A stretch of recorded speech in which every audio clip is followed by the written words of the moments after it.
그래서 밑에서 네 번째 줄 끝에 이런 거 나옵니다. 금리가 상승하거나 횡보하는 경우에는 일반 정기예금에 비하여 유리하지만 금리가 지속적으로 하락하는 경우에는 일반 정기예금에 비하여 불리한 결과를 초래할 수도 있으므로 금리 전망을 잘 예측하여 가입하는 게 중요합니다.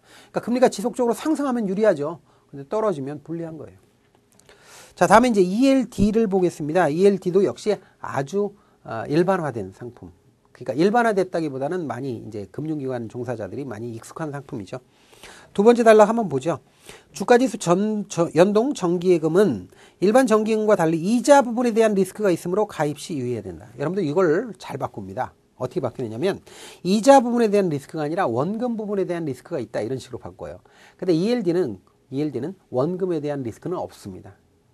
예, 극단적으로 만약에 ELD가 수익이 안 나오면 이자는 없겠죠. 이자는 날아갈 수 있어요. 그러나 원금까지 손해보는 건 아닙니다. 그래서 원금에 대한 리스크는 없습니다.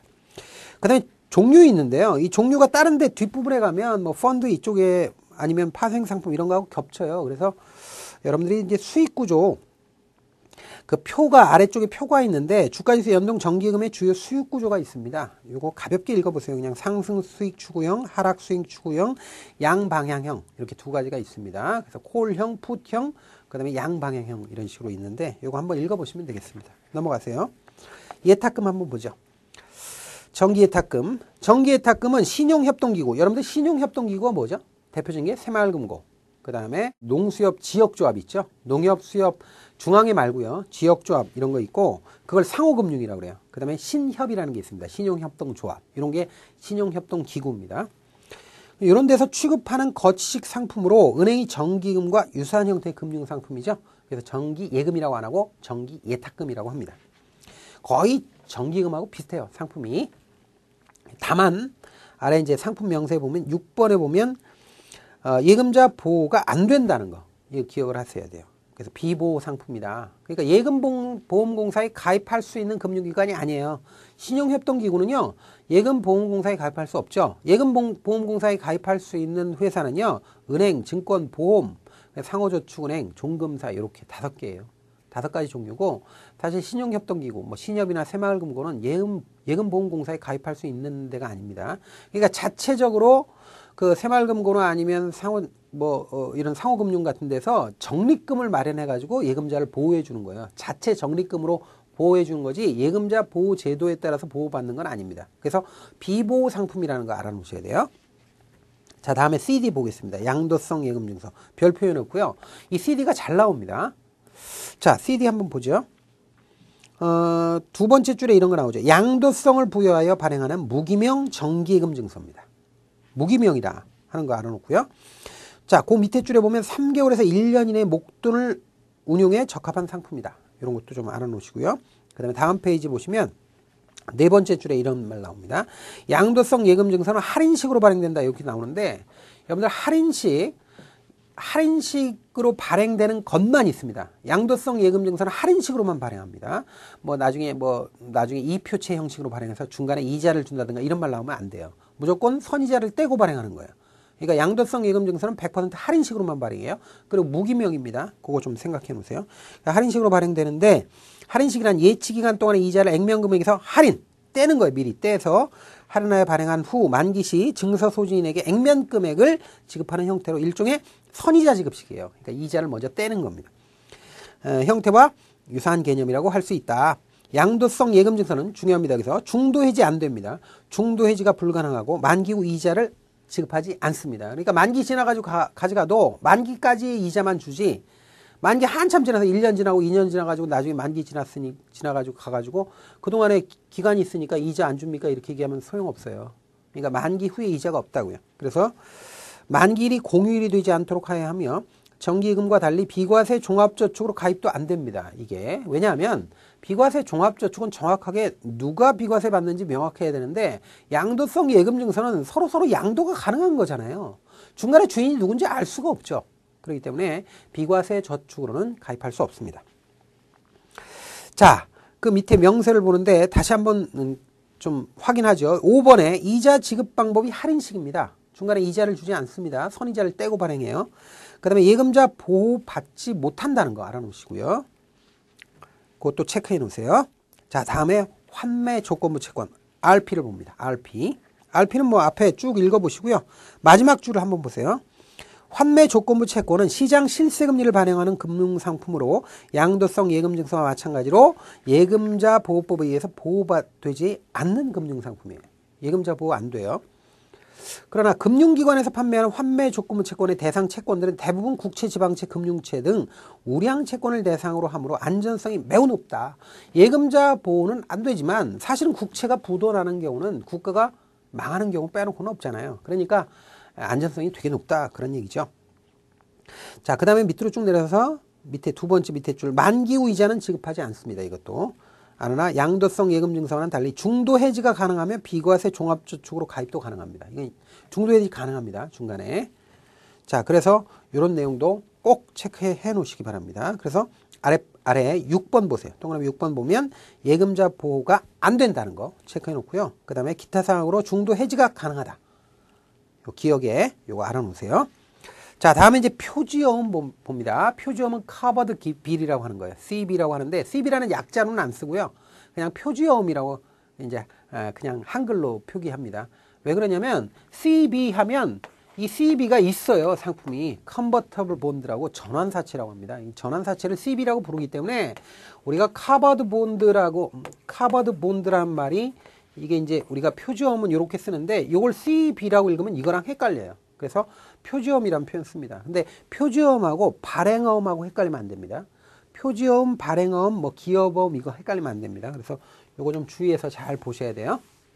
자, 그럼 표지어음 한번 보죠. 표지어음이란 금융기관이 기업으로부터 매입 또는 할인에 보유하고 있는 상업어음이나 외상 매출 채권을 다시 여러 장으로 쪼개거나 뭐 찢거나 묶어요. 묶고 막 섞어. 그래서 액면금액과 이자율을 새로이 설정해 발행하는 어음으로 금융기관이 발행하는 약속어음입니다. 그러니까 금융기관이 자기 거래처에 자기 거래 고객이 기업이 맡긴 할인해준 어음이 있을 거 아니에요. 금융기관도 어음 할인해 주거든요. 그럼 어음을 모아가지고 어음 모았는데 어음이 100억어치 있다 그러면 이 100억어치 어음만큼 이걸 담보로 해서 자기네들 금융기관 무슨 은행이다 그러면 무슨 은행 이름으로 새롭게 만들어낸 어음이에요. 그러니까 금융기관 이름으로 자기네들 이름으로 발행한 어음이다. 이렇게 보면 되죠. 자, 그래서 이건 어음은 어음인데 일반 기업이 발행한 게 아니라 금융기관이 발행하는 어음이다. 이렇게 보시면 되는 거고 금융기관도 아무것도 없이 발행하는 게 아니라 금융기관이 또 받아놓은 어음이 있잖아요. 그걸 담보로 해서 발행한 거죠. 자, 그 다음에요.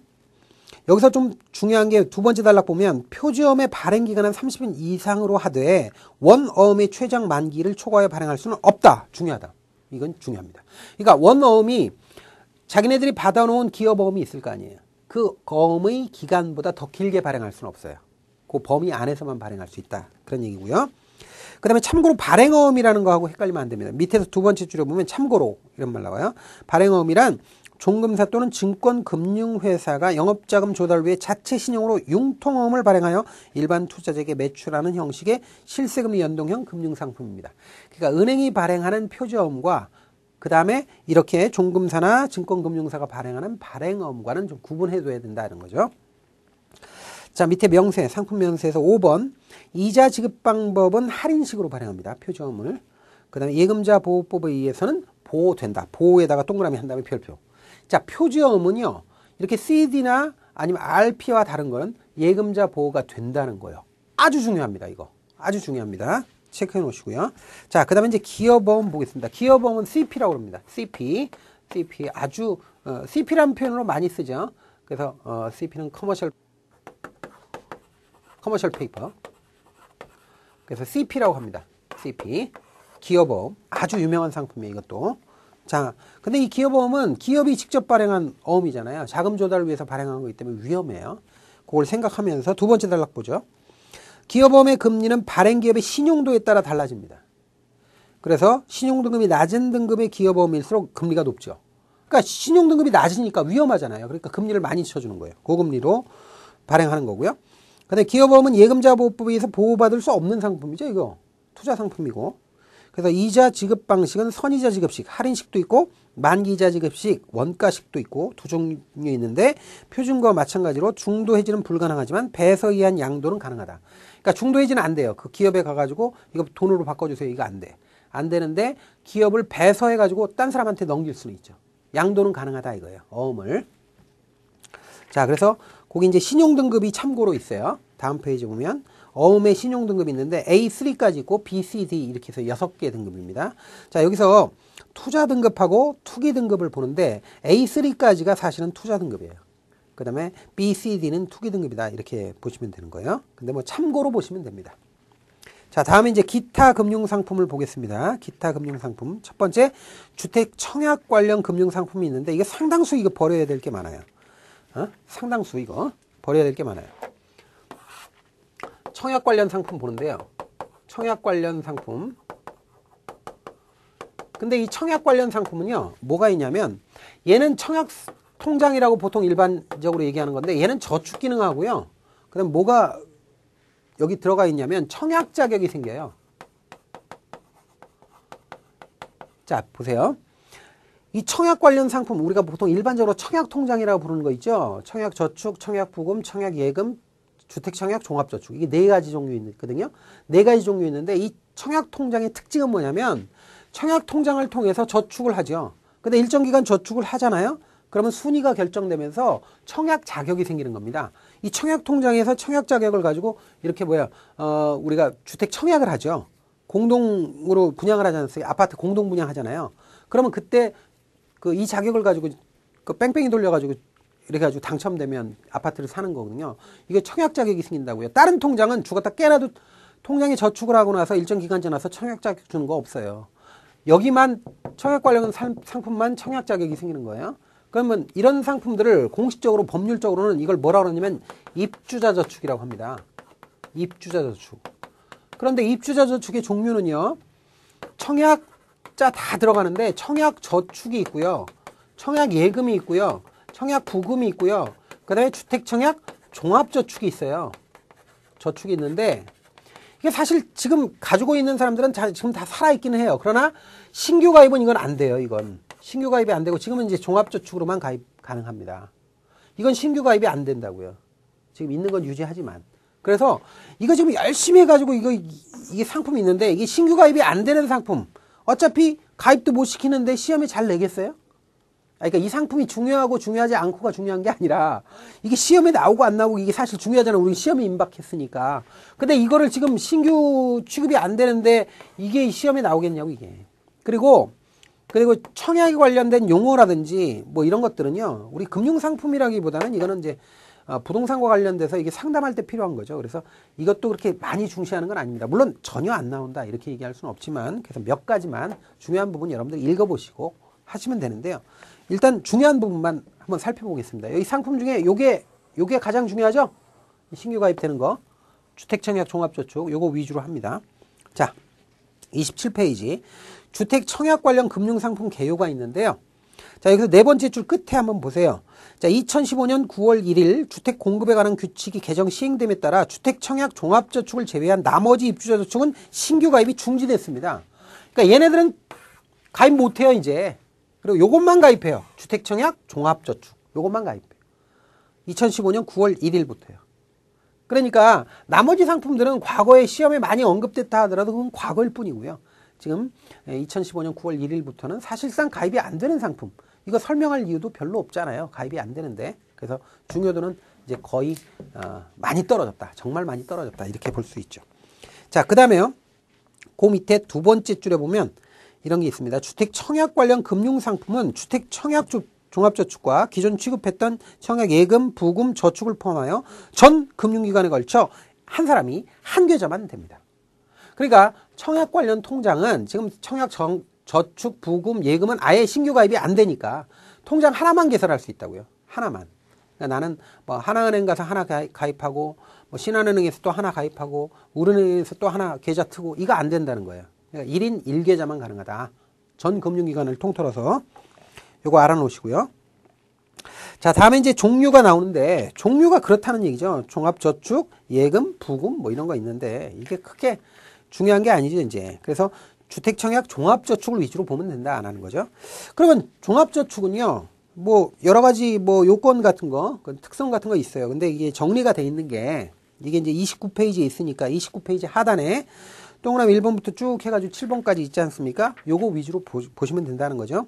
자, 일단 1번 보세요. 가입 자격은 실명의 개인입니다. 여기 뭐 만 18세 이상인자, 20세 이상인자 아무리 나봐야 소용없어요. 그냥 실명의 개인입니다. 어린아이도 다 됩니다. 아시겠죠? 실명 그 확인만 되면 다 가입이 됩니다. 다만 전 금융기관을 통틀어서 한 사람이 하나의 통장만 가능한 거예요. 그건 좀 주의하시고요. 이거 중요합니다. 여러분들 초등학생은 가입 못한다 이러면 안 돼요. 실명만 확인되면 통장 하나가 된다고요. 전 금융기관을 통해서. 2번 계약기간은 별도의 만기가 없습니다. 이것도 중요합니다. 만기가 10년이다 5년이다 이런 말 나오면 안 돼요. 만기 없어요. 이건 만기가 특별하게 없어요. 없고 가입한 날로부터 입주자로 선정된 날까지로 그냥 합니다. 납입 방법은 매월 2만원 이상 50만원 범위 내에서 5천원 단위로 자유롭게 납입할 수 있다. 다음에 쭉 보고요. 5번 보면 이거 주의할 게 예금자 보호가 될 것 같죠? 근데 이게 안 됩니다. 이건 예금자 보호가 안 된다라는 거 좀 알아놓으시고요. 근데 소득공제 혜택이 있다라는 거 좀 확인해 보시기 바랍니다. 자, 넘어가시죠. 청약 예금이 나옵니다. 다번에 청약 부금이 있고요. 그 다음에 라번에 청약 저축이 있습니다. 이게 신규 가입이 안 된다는 거예요. 그러니까 이건 뭐 참고로 한번 보시면 되겠고요. 자, 그 다음에 이제 청약 순위의 발생 요건 해서 뭐 가번의 국민주택 등의 일반 공급도 있고 뭐 그런데 여기서부터는 이제 여러분들 쏙쏙 뽑아가지고 중요한 부분만 좀 체크하고 넘어가겠습니다. 자, 32페이지 보면 청약 순위에 1순위가 있고 2순위가 있고 뭐 이런데 1순위 위주로 보시면 돼요. 1순위는 수도권하고 수도권 외 지역으로 나뉘어져 있고요. 기억에 보면 수도권은 종합저축에 가입해서 1년 경과하면 돼요. 1년 경과하면 되고 그 다음에 수도권 외는요 6개월 경과하면 됩니다. 니은에 수도권 외의 지역은 6개월 이렇게 알아놓으시고요. 뭐 나머지 뭐 됐습니다. 책 쭉 한번 읽어보세요. 아주 피가 되고 살이 되는 얘기입니다. 국민주택은 뭐 85제곱미터 이하의 주택이고 민영주택은 어쩌고 뭐 이런 내용 나오니까 한번 읽어보시면 되겠고요.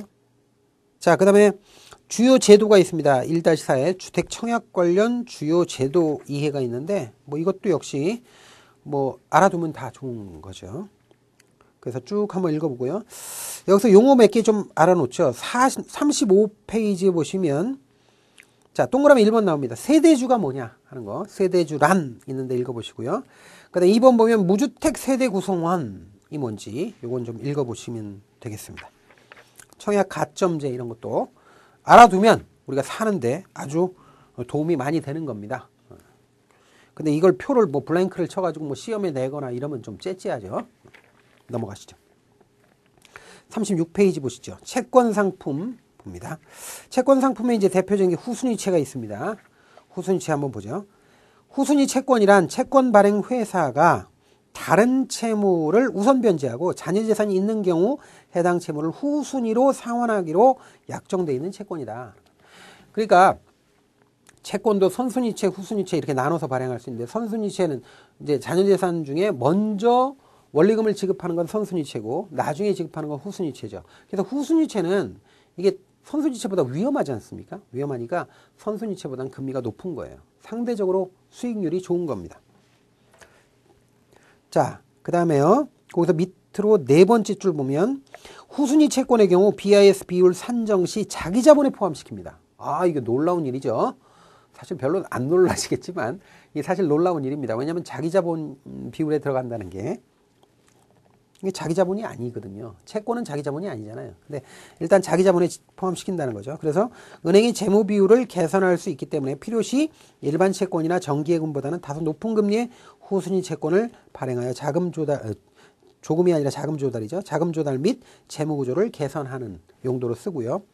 그 다음에 그 밑에 보면 고수익이면서 10년 동그라미 10년 이상 장기 채권의 경우 분리과세 가능하다. 그리고 복리채, 이표채 등 다양한 형태로 발행된다. 그래서 장기 자금을 운용하기에 적합하다. 뭐 이런 거 좀 알아놓으시기 바랍니다. 물론 이거는 뭐 예금자 보호 상품이 아니죠. 그런 내용 쭉 있습니다. 한번 읽어보시고요.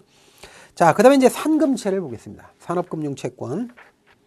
산금채 한번 보죠. 산업금융채권이란 한국산업은행이 한국산업은행법에 의하여 국가 주요 기관 산업의 재원 조달을 목적으로 발행하는 채권으로 일명 산금채로 통칭하는 채권입니다. 그러니까 이런 거는 뭐 그냥 이런 채권이 있구나 하는 정도로만 알고 넘어가시면 되겠습니다. 자, 그 다음에 다음 보시면 2-3에 중소기업 금융채권 있죠? 우리가 중금채 이렇게 얘기합니다. 그 다음에 이제 기업은행 가면, 중소기업은행 가면 이거 정기예금 가입하러 왔습니다. 그러면 이거 꼭 권하죠. 복리중금채. 자, 두 번째 줄 보세요. 중소기업에 대한 투자와 중장기 대출 지원 조달을 목적으로 중소기업은행법에 의하여 발행하는 채권으로 일명 중금채로 통칭되는 채권입니다. 이 정도 보시고요. 세부적인 건 뭐 다 필요는 없습니다. 다음 페이지 보시면 첫 번째 줄에 중도 해지가 가능하다. 중도 해지 가능 중금채의 경우 만기일 전에 중도 해지가 가능하며 이때 이자는 해지 시 중도 해지율이 아니라 신규 처음에 이 중금채 가입할 때 신규 시 고시한 중도 해지율로 가산하에 지급함에 유의해야 돼요. 이 때문에 이거는 좀 지문을 잘 보셔야죠. 그러니까 해지 시점의 이자율이 아니라 처음에 가입 시점에 중도 해지 이자율을 적용한다. 그런 거예요. 그래서 그 밑에 쭉 있습니다. 그런 내용이. 그래서 그 명세 4번 보세요. 4번 보시면 중도 해지율은 신규일 당시에 중도 해지율을 적용한다. 해지일이 아니라 신규일, 즉 가입일 중도 해지율을 적용한다라는 게 특징이라는 거예요. 자, 넘어가시죠. 다음에 골드뱅킹이 있습니다. 자, 이 골드뱅킹 말이죠. 이 금값이 추세적으로 뭐 오른다 이렇게 믿는 사람들이 꽤 있단 말이에요. 이런 분들이 되게 이제 금 투자 같은 걸 하는데 금 투자가 과거보다는 좀 늘었죠. 그럼 이 금 투자도 두 종류가 있다는 거예요. 그래서 그런 내용을 기준으로 해서 여러분들이 좀 보시면 되겠는데요. 세 번째 줄에 이런 말 나오죠. 첫 번째, 금 실물에 투자하는 골드뱅킹 형태의 금융 상품이 있고 두 가지 형태가 있다.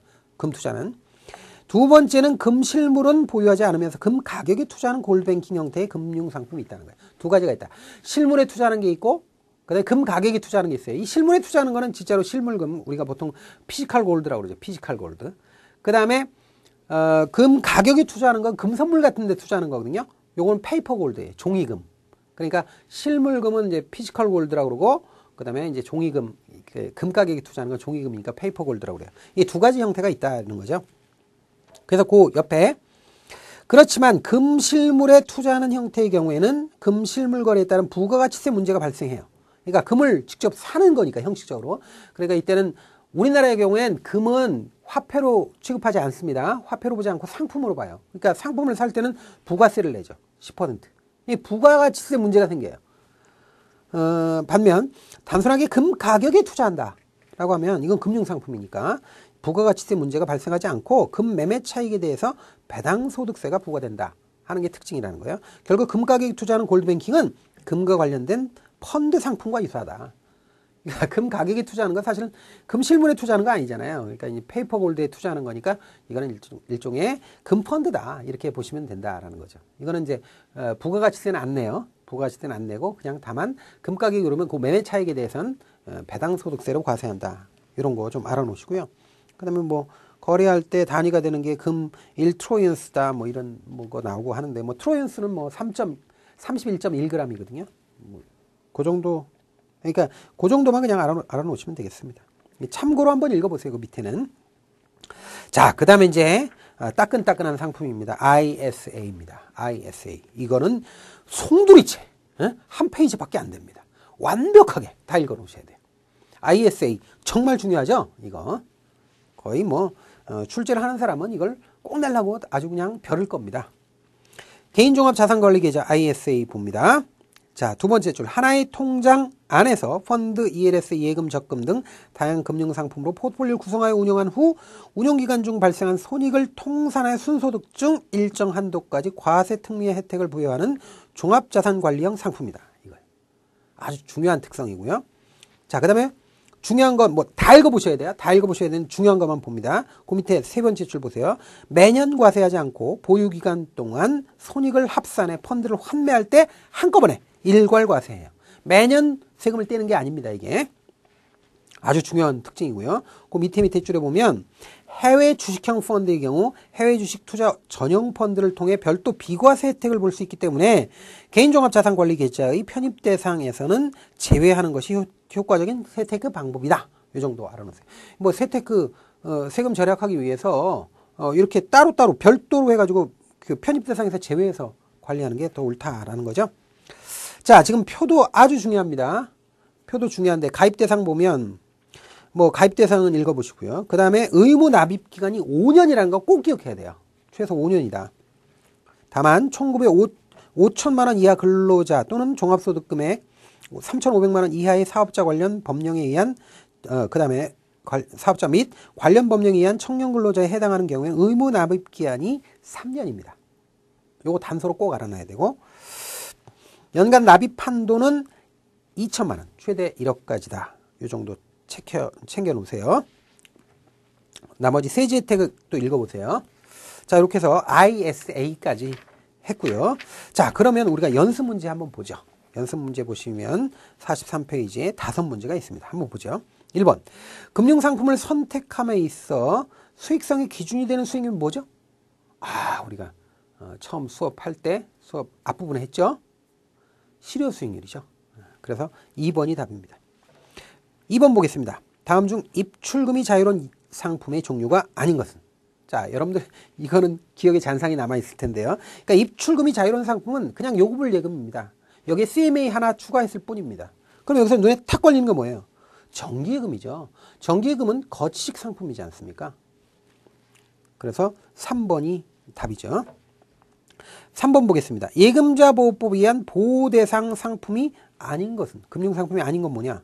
여러분들 이게 제가 강조했죠. 시드는 예금자 보호 대상이 아니잖아요. 그래서 4번이 답입니다. 양도성 예금증서. 요거는 예금자 보호 상품이 아니죠. 주의할 건 표지어음 보세요. 표지어음은 요건 예금자 보호가 된다는 거 꼭 기억하시기 바랍니다. 자, 4번 보겠습니다. 금융기관이 보유하고 있는 국채, 지방채, 공사채, 특별법에 의해 설립된 법인이 발행한 채권, 이게 이제 이런 걸 특수채라고 그래요. 그 다음에 상장법인 등이 발행한 채권 등의 유가증권을 일정 기간 경과후 일정 가액으로 다시 환매수한다. 다시 사준다. 하는 것을 조건으로 고객에게 매도하는 금융상품이 뭐죠? 이게 다시 환매해 주는 거니까 환매 조건부 채권이에요. RP라고 그러죠. RP. 5번이 답이고요. 그 다음 5번 보세요. 주택청약 종합저축의 가입 대상에 대한 설명으로 옳은 것인데요. 이거 실명의 개인이라고 그랬죠. 초등학교든 다니는 학생이든 아니면 아주 어린 친구든 뭐든 상관없어요. 그냥 실명 확인이 된 개인이면 전 금융기관을 통틀어서 1인 1계좌 가능하다고요. 종합저축이. 주택청약 종합저축 얘기죠. 여기 18세 이상, 20세 이상 이런 거 다 필요 없어요. 그러니까 1번이 정답입니다. 자, 이렇게 해서 5번까지 문제 모두 봤고요. 1장을 끝냈습니다. 다음 시간에 2장 공부하도록 하겠습니다. 감사합니다.